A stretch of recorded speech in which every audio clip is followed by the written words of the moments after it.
Hello, students. Today we will take up the sixth chapter from your supplementary reader textbook, Vistas. The title of the chapter is On the Face of It. It is a play which has been written by Susan Hill. Susan Hill was born in England in the year 1942. She is a prolific writer and has authored many novels, collection of short stories, and children's fiction.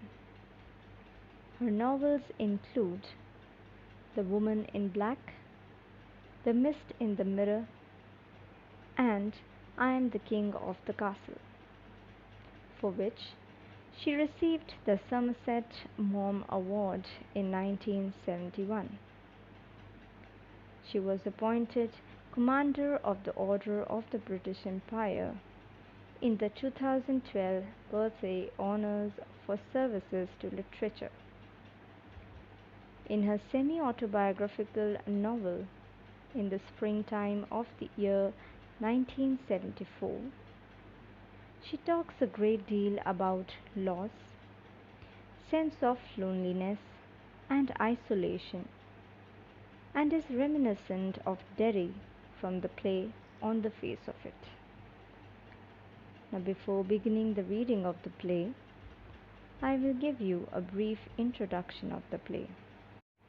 The story in the play On the Face of It is about a teenage boy, Derry, who has a burnt face, and about Mr. Lamb, who is a disabled old man with an artificial leg made of tin. Derry accidentally enters Mr. Lamb's garden so that he can hide himself from the people who hate him because of his ugly face. Mr. Lamb not only welcomes Derry in his garden, but also encourages him to lead a normal life, leaving behind his past. Let us now begin reading the chapter. Before you read, this is a play featuring an old man and a small boy meeting in the farmer's garden.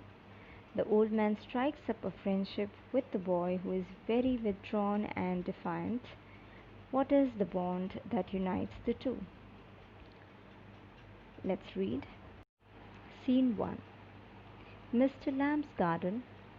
There is the occasional sound of bird song and of tree leaves rustling.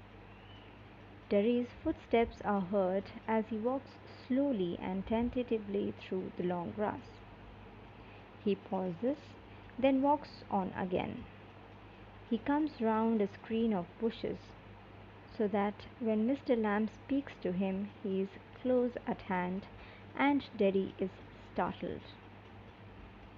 So the narrator describes the setting of scene 1. The location is Mr. Lamb's garden, and it's told that one can occasionally hear the birds singing and the rustling of the tree leaves. Then we come to know about one more character, who is Derry. He's a young boy, and it's told that he enters the garden very hesitantly, and when he comes out of the bushes, he is surprised to hear Mr. Lamb talking to him. So the conversation starts between Mr. Lamb and Derry. Therefore, I would not be taking the names of the characters again and again. Let's now begin reading. Mind the apples. What? Who's that? Who's there? Lamb's my name. Mind the apples. Crab apples those are. Wind falls in the long grass. You could trip. I there I thought this was an empty place. I didn't know there was anybody here. That's all right. I'm here. What are you afraid of, boy? That's all right. I thought it was empty.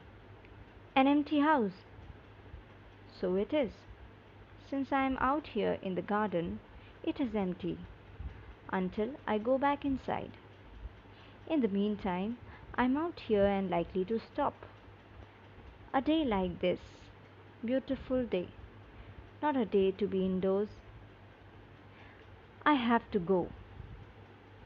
Okay, so what has happened in here? Mr. Lamb here warns Derry about the crab apples that usually fell in the long grass from the tree above, and Derry was shocked on hearing Mr. Lamb's voice. So Derry asked as to who it was, in reply to which Mr. Lamb introduced himself and also said that they were crab apples which had fallen on the ground, and if Derry would not be careful while walking through the grass, then he could trip over them and get hurt. Now, after listening to Mr. Lamb, Derry said that he didn't know that someone was present in the garden and he thought it to be empty. And even the house seemed to, even he says that even the house seemed empty to him, therefore, he entered the garden.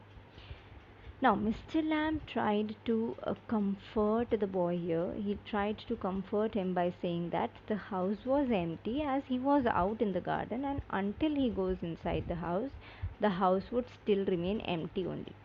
And it was, he says that it was a beautiful day to be outside, therefore, he would be staying outside there in the garden only rather moving inside the house. So he also asked Derry not to be afraid about anything, but Derry still panics and he wants to leave the place. Okay, therefore he says, I have got to go. Okay, further let us read. Not on my account. I don't mind who comes into the garden. The gate's always open. Only you climbed the garden wall. You were watching me? I saw you, but the gate's open. All welcome. You are welcome. I sit here. I like sitting.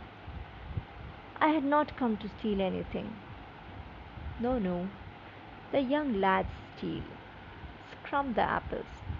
You're not so young.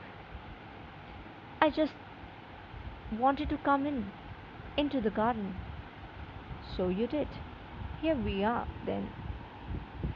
You don't know who I am. A boy, 13 or so. 14. But I've got to go now. Goodbye. Nothing to be afraid of. Just a garden. Just me. But I'm not. I'm not afraid. People are afraid of me. Why should that be? Everyone is. It doesn't matter who they are, or what they say, or how they look, how they pretend. I know. I can see. See what? What they think. What do they think then? You think, here's a boy. You look at him and then you see my face and you think, that's bad. That's a terrible thing. That's the ugliest thing I ever saw. You think, poor boy. But I'm not. Not poor. Underneath, you are afraid. Anybody would be. I am. When I look in the mirror and see it, I'm afraid of me. Okay. So here Mr. Lamb tried to stop Derry and said that there was no need to leave the garden just because of him. He also told him that he kept the gate open for people to come in and go out in the garden, and it was only Derry who had jumped off the wall to enter the garden. Now, after listening to this from Mr. Lamb, Derry got annoyed for being pointed at like that, and then he also clarified that he hadn't come to steal anything from there, to which Mr. Lamb agreed by saying that at many times apples had been stolen by young boys and that Derry was not so young. But Derry still insisted and he wanted to leave that place. He wanted to leave Mr. Lamb's garden.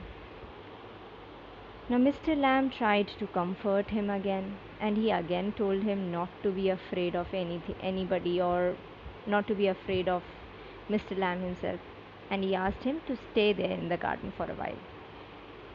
Now here we come to know about the real problem of Derry. He told Mr. Lamb that he was not afraid of anyone. Rather, people were afraid of him. So when Mr. Lamb says him that don't be afraid of me and don't be afraid of anybody in here, you can just stay in the garden. To this, Derry says that he was not afraid of anybody, rather people were afraid of him. Then Mr. Lamb asked him the reason for that, why people were afraid of him. And then he told him that he knew what people thought and how they behaved in front of him. Again, Mr. Lamb questioned him about what others thought of him. And in reply, Derry tells Mr. Lamb that people get scared on seeing his face. And some people consider his face as very bad and ugly, while there were some who took pity on him by saying that he was a poor boy. Moreover, he said that all these people who showed these kinds of emotions for him, or who felt bad for him, all these people were very much fake. Okay, and he further says that the reality is that all these people were afraid of his face, afraid of the way he looked. Further, he then shares his own experience on looking at his own face and says, in the last two lines, he says uh, to Mr. Lamb that even he got scared of his own face when he looked into the mirror. And Derry also believes that Mr. Lamb will also pity him on seeing his face, but in his heart he will also be scared of Derry's look. So everybody, he believes that all the people, though they show pity on him for the kind of face that he has, but in reality they all are afraid of him. Okay, they don't want to be around Derry. Okay, let us now read further.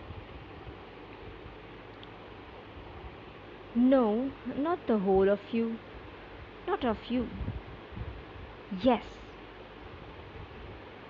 Later on, when it's a bit cooler, I'll get the ladder and a stick and pull down those crab apples. They're ripe for it. I make jelly. It's a good time of year. September. Look at them. Orange and golden. That's magic fruit, I often say. But it's best picked and made into jelly. You could give me a hand. What have you changed the subject for? People always do that.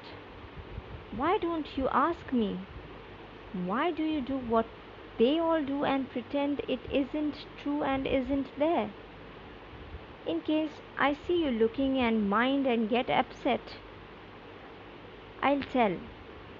You don't ask me because you're afraid to. You want me to ask? Say so, then. I don't like being with people. Any people. I should say to look at it. I should say you got burnt in a fire. Not in fire. I got acid all down that side of my face, and it burned it all away. It ate my face up. It ate me up. And now it's like this, and it won't ever be any different. So here Mr. Lamb said that he wasn't afraid of Derry, and Derry was kind of surprised to hear that. Then suddenly Mr. Lamb started to tell Derry that he would bring a ladder and a stick and pick fine and ripe crab apples, as they were good for jelly making, okay, as they made a good jelly. He also told him that in September these apples get ripe and become a magic fruit having orange and golden color. And Mr. Lamb also asked Derry to join him in doing so. So he also invited Derry, or he just said it to Derry that Derry would also be welcomed if he helped him in doing that, in picking up the apples. Now, Derry got very annoyed. Why? Because Mr. Lamb was ignorant. So Derry got very annoyed with this ignorance of Mr. Lamb, and he pointed him for changing the topic just like the other people did. They were talking about the burnt face of this boy Derry, and suddenly Mr. Lamb changed this topic. So he was annoyed by this. He said that Mr. Lamb didn't ask him about his face because he was afraid of asking about it, like the other people. Now, Derry got irritated and said that he didn't like the company of people at all, any people, and he hated being around anyone. To this, Mr. Lamb guessed that again, uh, since he was wanting or he wanted Mr. Lamb to ask the reason that what happened to his face. So Mr. Lamb guessed that maybe his face got burnt in some fire, to which Derry told him that this was not because of fire that had happened to his face, rather it was due to acid that had burnt half of his face. And he was so grieved, so sad, and so broken, so hurt that he kept on repeating that acid ate his face. Okay, it ate me up, he says. So he says that acid ate his face first, and then it ate him also up. That it would, and he also felt that his face would never get cured. It would never be different from what it was right now. Okay, let's read ahead. No, aren't you interested? You're a boy who came into the garden. Plenty do. I'm interested in anybody. Anything. There's nothing God made that doesn't interest me. Look over there. Over beside the wall far wall. What can you see? Rubbish. Rubbish? Look, boy, look. What do you see? Just grass and stuff, weeds. Some call them weeds. If you like, then a weed garden. That there's fruit and there are flowers, and trees and herbs, all sorts. But over there, weeds. I grow weeds there. Why is one green, growing plant called a weed and another flower? Where's the difference? It's all life, growing, same as you and me. We're not the same. I'm old, you're young. You've got a burnt face, I've got a thin leg. Not important. You're standing here, there, I'm sitting here. Where's the difference?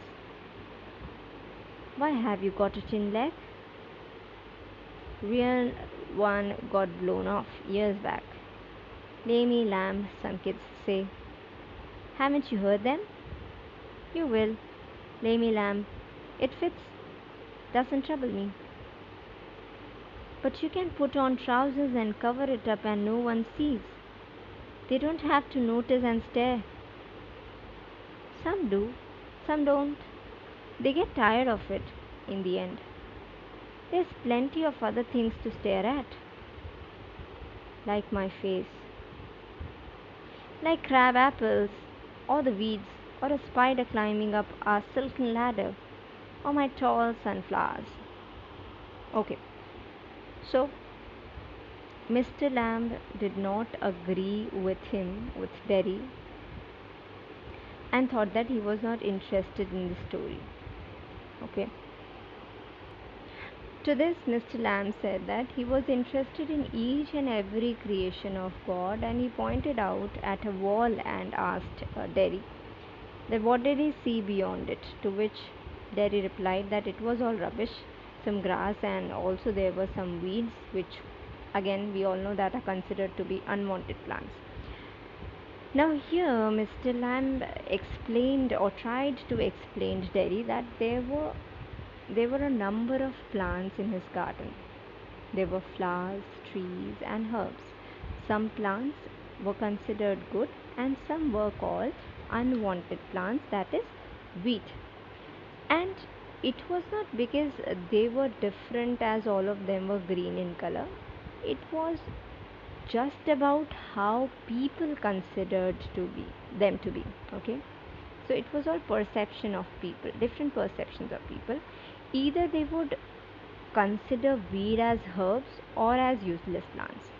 So he tries to explain Derry that in reality all the people were same, just like Derry and himself, but Derry did not agree to this. Okay, so he was trying to kind of motivate or bring some positivity in the life of Derry, but Derry was not agreeing to any of his statements. Okay, then Mr. Lamb told him that there was no difference between both of them as well, and he said that Derry was a young boy and Mr. Lamb was an old one, and Derry had a burnt face and Mr. Lamb had a thin leg.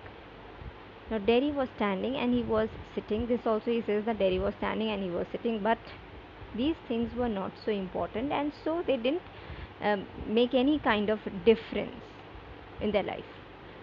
Now Derry, after hearing about Mr. Lamb's thin leg, he asked about the reason behind his thin leg. To this, Mr. Lamb very casually replied that his leg got damaged in an explosion many years ago. He also told Derry that kids teased him by calling him Lamy Lamb. Now, here Derry shows some disappointment again and says that at least Mr. Lamb could cover his thin leg with his trousers and nobody could then see it. Nobody could then see his thin leg. To this, Mr. Lamb said Derry that neither the thin leg nor the comments and thoughts of people regarding his thin leg bothered him much, as he believed that one day people would get tired of teasing him and they would start discussing something else.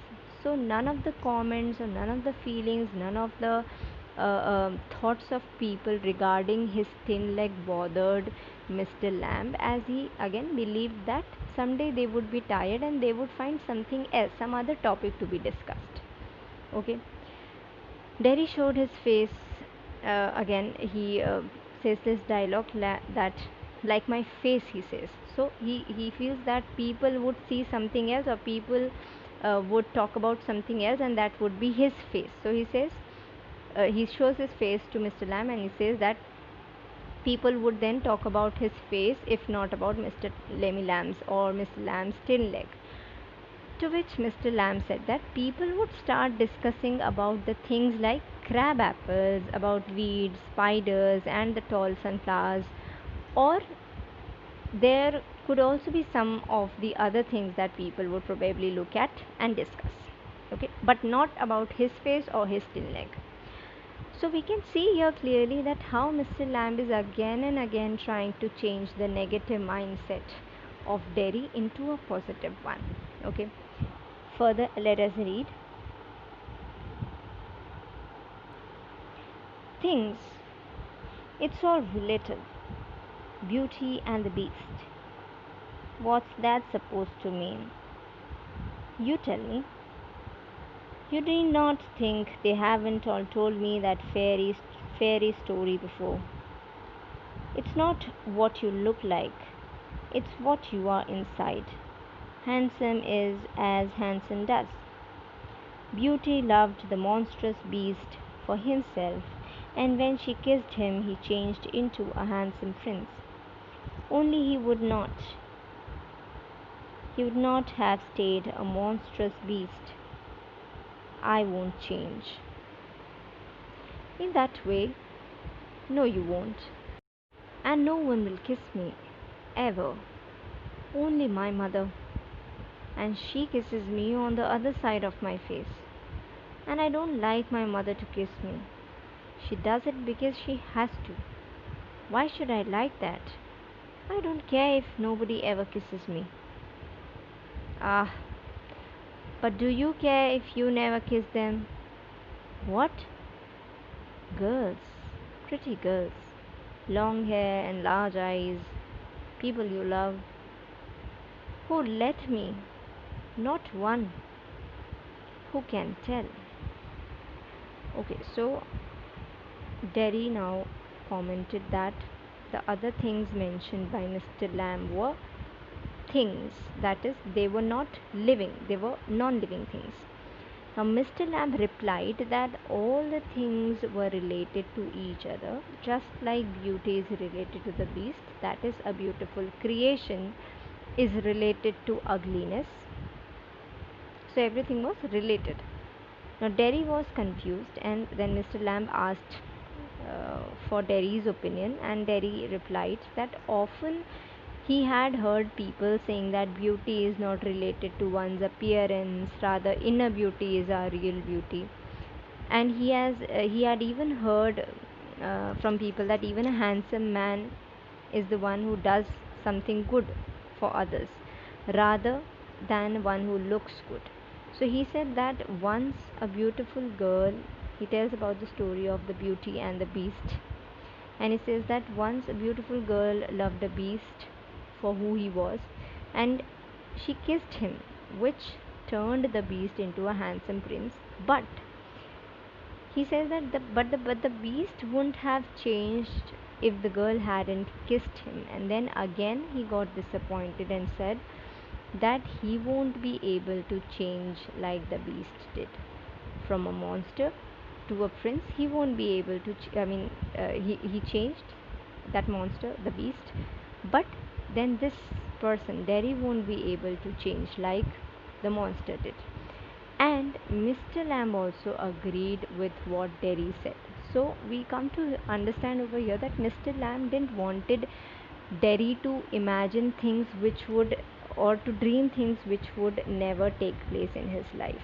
Okay, he wanted Derry to face the reality confidently. Okay. Further, Derry added that no one would kiss him ever because again of his ugly appearance, of his ugly face. And he told that even his mother kissed him on the good side of his face, and that he didn't like that because he felt that she just had to kiss him, so she kissed him, but she didn't actually feel like kissing him. Okay. He said that he also didn't care even if nobody kissed him at all. And then Mr. Lamb asked him that, did Derry ever want to kiss someone to this? Derry asked him what he was talking about, and Mr. Lamb then points out, or he says, that probably Derry wanted to kiss pretty girls who had long hair and large eyes, and maybe he wanted to kiss the people whom he loved, who were dear to him. To which Derry replied that no one would ever allow him to kiss them, and Mr. Lamb said that this was very unpredictable to be said or to be assumed. He says, who can tell? Okay, so we'll just read till here in this session. Please go through this portion of the text that we have read. Mark the difficult words, find out their meanings, and also keep your doubts for your next session. Thank you, everyone.